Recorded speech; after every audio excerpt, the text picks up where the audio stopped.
What is up, everybody? It's your vs. here today, and we're gonna talk about this Phil Spencer interview where he's interviewed by, I guess, the Verge, the COD podcast. I'm not really familiar with that, but they had a podcast where they interviewed Phil Spencer, and it was about the Call of Duty being on PlayStation once again. I don't know how many times this guy got Phil Spencer. I just keep answering this, but he keeps getting asked this question: if Call of Duty is gonna be on PlayStation or remain on PlayStation or be exclusive. And he keeps answering the same way that it's going to be on PlayStation. It's going to be a multi-plat. And then, I mean, it might change over time, but for right now, it's going to be a multi-plat. In the near future, it's going to be a multi-plat. It might change eventually, like 10 years down the line, who knows? But right now, it's going to be multi-plat. So what else? Well, I don't know why I keep asking him this guy this question. And I was like, I'll be kind of annoyed at this point. I have to keep answering the same question over and over from these different sites or whatever. So it's like his answer is going to change. So I don't know why they keep asking the same question, but. And it's just the fact that he has to keep making this known is really annoying. He has to keep catering to the PlayStation fan base. I don't know why they have to do that. I guess because they want to make sure that this deal goes through. But it's kind of annoying that Microsoft has to cater to the PlayStation fan base when it's like, the shoe was on the other foot. The PlayStation would never make Call if they was buying Call of Duty, Activision Blizzard, they would make Call of Duty an exclusive so fast. They wouldn't even think about making this on the Xbox, be multiple on Xbox as well. But because Microsoft is doing it, it's like they gotta be super scrutinized about it. So it's fascinating. But let's see what people gotta say about this. I mean, I thought he had sorted it once and for all a long time ago. For some, they wanted to have malice and be bad. They can't get past that and won't listen. Hence, here we are. Thankfully, Tom Warren and Verge make it clear, so it can be great stuff to the good journalism there. Okay. It doesn't get more clear than that. There's no words to deconstruct. The diehard PlayStation fanboys will still poorly attempt to twist it, though. Yeah, it's like it's gonna be a multi-platform. Like, how can you twist it at that point? It's like they make a lot of money off Call of Duty on PlayStation. They probably want to continue to get that revenue from PlayStation. So, as long as it's on Game Pass, as long as the new game's on Game Pass day and day, and the old catalog is on Game Pass, I don't have a problem with it. I don't really care. It's like I'm still winning. Xbox users are still winning from this thing, no matter what. So.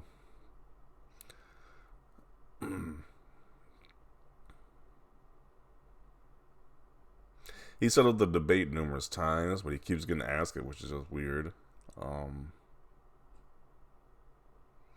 More tears to come from the CMA government UK, though. They don't want to lose that marketing add-on exclusivity and their friends at PlayStation. Yeah, especially since you have that whole debacle with that CMA Gov representative saying my PlayStation. Like, really? like when you got someone who's just blatantly that biased like that, like, geez, I kind of see why you guys keep reiterating that it's going to be multi-plat, because you got people out here, clowns like that, saying my PlayStation. Yeah. If I wanted to have fun, I asked this to Phil Spencer, so you mean Call of Duty natively on YouTube and PlayStation? In all seriousness, I'll be far less diplomatic about answering the Call of Duty questions at this point.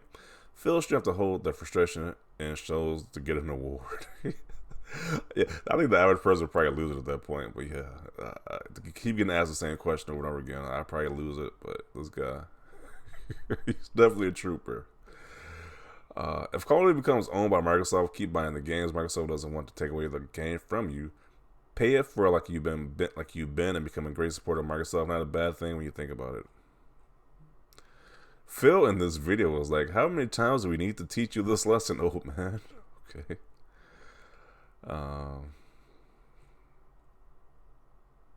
At this point, he's just tired of talking about it. You could just hear it in his voice. I don't blame him, honestly. This crap just needs to be over and done with. Yeah, facts. It definitely needs to be over with. Like, something new comes out like each week about this Activision Blizzard deal. It's like, when is it going to be finally over with at this point?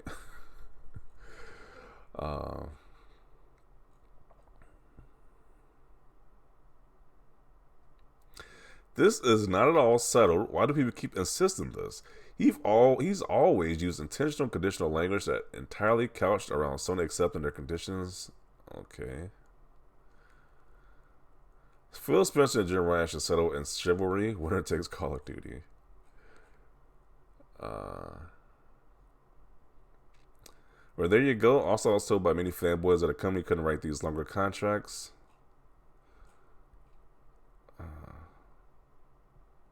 Poor Phil is tired of answering these questions every day because Sony fanboys are bad at comprehension.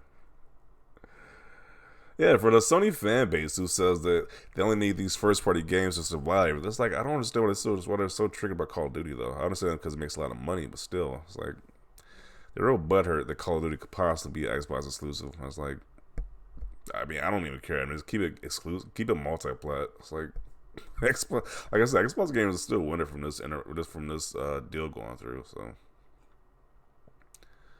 um, this dude changes his words every damn interview. Signs of a liar. Can we please get him out and get Sarah in this position? What is he talking about? I will never understand why it's so important for Microsoft to cater to Sony. They are literally crying over one game. Yeah, it is so much crying over this one game. It's just ridiculous. Like, geez, I have never seen grown men cry this much over anything. And it's just like fascinating. They are crying so much about this one game. It's like this one game series.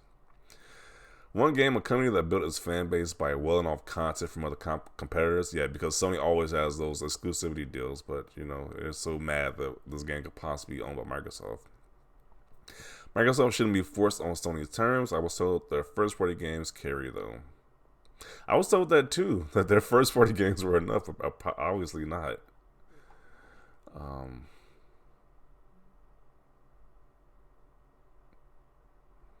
What do you think will happen to Call of Duty if his biggest player base, which is PlayStation, at around 65%, or the players can no longer play Call of Duty on PlayStation because it was made exclusive to Xbox? Probably buy an Xbox. They were really that diehard Call of Duty players. They'd buy an Xbox, or just play it on PC or whatever. But that's a scenario that's probably not going to happen anyway. Most likely it's going to be multi-platform for a time being.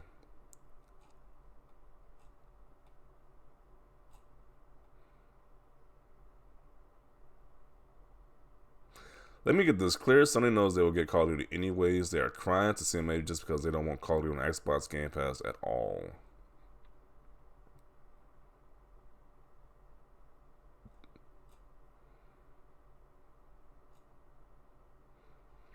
It seems like they need Sony to help fund Game Pass.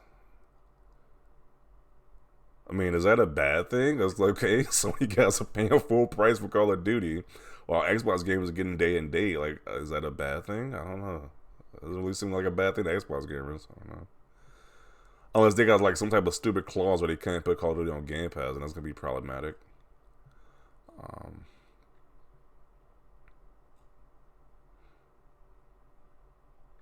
I will never understand people's excitement for it to come to Game Pass day and date. Most Microsoft biggest first-party FPS adopting the Game Pass development have launched bare bones of content that have pretty much all failed, and people want Call of Duty to go down the same route.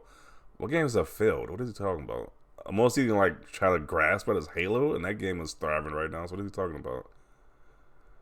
I would say a game that failed is like a game that's no longer being developed anymore. Like Sony's countless FPS titles, but okay.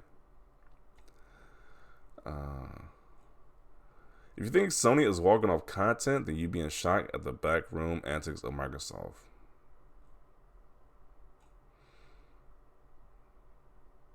Sony have decided they are now a big bunch of cryberries over a game that they decided it's unfair when they are wailing everyone off but themselves to exclusive content. I have both systems, so I'm just enjoying the meltdown from both fan bases. Yeah, at the end of the day, if you got multiple systems, it doesn't really phase you, but it's just annoying to see that they got to keep catering to Sony. Like, why? You know, if the shoe was on the other foot, Sony would not do the same. So it's kind of ridiculous. Like, there's so much bias, so much favor for Sony is just ridiculous in the gaming media right now.